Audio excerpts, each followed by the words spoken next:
Hello my dear students, class 10th footprints without feet supplementary reader का 4th chapter a question of trust, जिसको Victor Canning ने लिखा है, कि summary सारांश को हिंदी में सुनेंगे।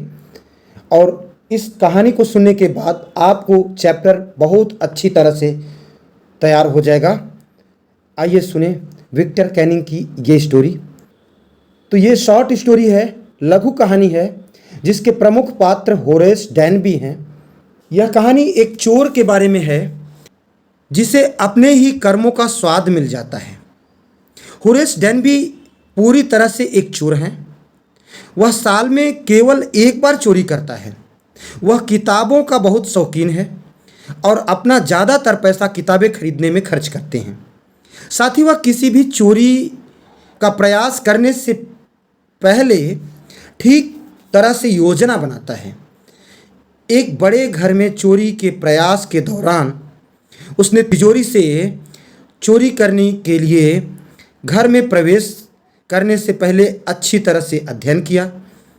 एक महिला चोर ने उसे धोखा दिया जो खुद को घर का मालकिन होने का दावा करती है।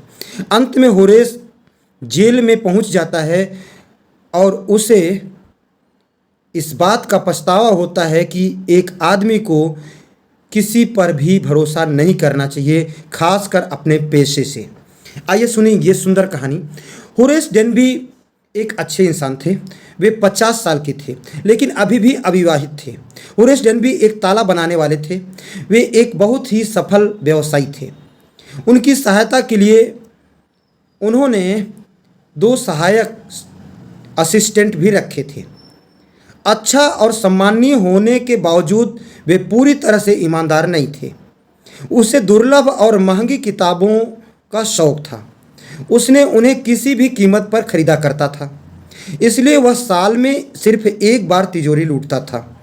ये किताबें उसे एक एजेंट के माध्यम से गुप्त रूप से खरीदनी पड़ती थीं। चोरी करने से पहले वह अच्छी तरह से योजना बनाता था। इस बार उसने 2 सप्ताह तक शॉर्ट ओवरग्रेज स्थित घर का अवलोकन किया था। उसने उस घर के बारे में छोटी छोटी बातों का भी अध्ययन किया। उस घर में रहने वाला परिवार अभी लंदन में था। घर के 2 केयरटेकर नौकर सिनेमा देखने गए थे। वह बगीचे की दीवार के पीछे से कूदकर घर के अंदर आ गया। उसने रसोई के दरवाजे के हुक पर रखी चाबी ले ली। फिर उसने दस्ताने पहने ताकि उंगलियों के निशान न छूटें। उसने दरवाज़ा खोला। मेज पर फूलों का गुलदस्ता था। फूलों की खुशबू उसकी नाक में गुदगुदी पैदा कर रही थी, जिसकी वजह से वह बार बार छींक रहा था। और तभी उसे एक युवती की आवाज़ सुनाई दी। उस युवती ने घर की मालकिन होने का दिखावा किया। युवती ने होरेस डैनबी से कहा कि वह अचानक आई क्योंकि वह रात की पार्टी में आभूषण पहनना चाहती थी। डैनबी ने महिला से घर जाने के लिए गिड़गिड़ाया, अनुरोध किया। महिला ने उसे तिजोरी खोलने के लिए कहा क्योंकि उसे गहनों की ज़रूरत थी, लेकिन वह नंबर भूल गई थी। डैनबी ने स्वेच्छा से दस्तानों को उतारा, तिजोरी को खोला। युवती को गहने मिल गए। होरेस डैनबी खुशी से अपने घर चला गया क्योंकि वह कैद होने से बच गया था। अब तीसरे दिन एक पुलिस वाले ने उसे शॉर्ट ओवरग्रेज में गहना डकैती के आरोप में गिरफ्तार किया।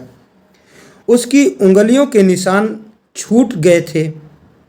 उसने कबूल किया कि उसने घर के मालकिन के कहने पर तिजोरी खोली थी, लेकिन हकीकत में मालिक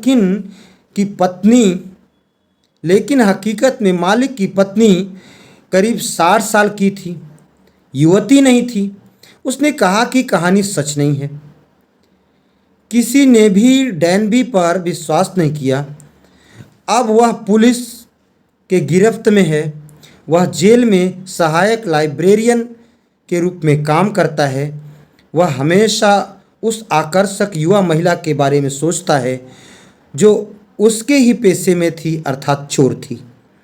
अब उसे चोरों के बीच इज्जत, चोर चोर मौसेरे भाई के विचार पर विश्वास नहीं रहा। यह कहानी हमें यह संदेश देती है कि हमें किसी भी व्यक्ति के बारे में जाने बिना उस पर भरोसा नहीं करना चाहिए। उम्मीद करता हूँ कि यह सारांश समरी आपको पसंद आई होगी। Thanks for listening me.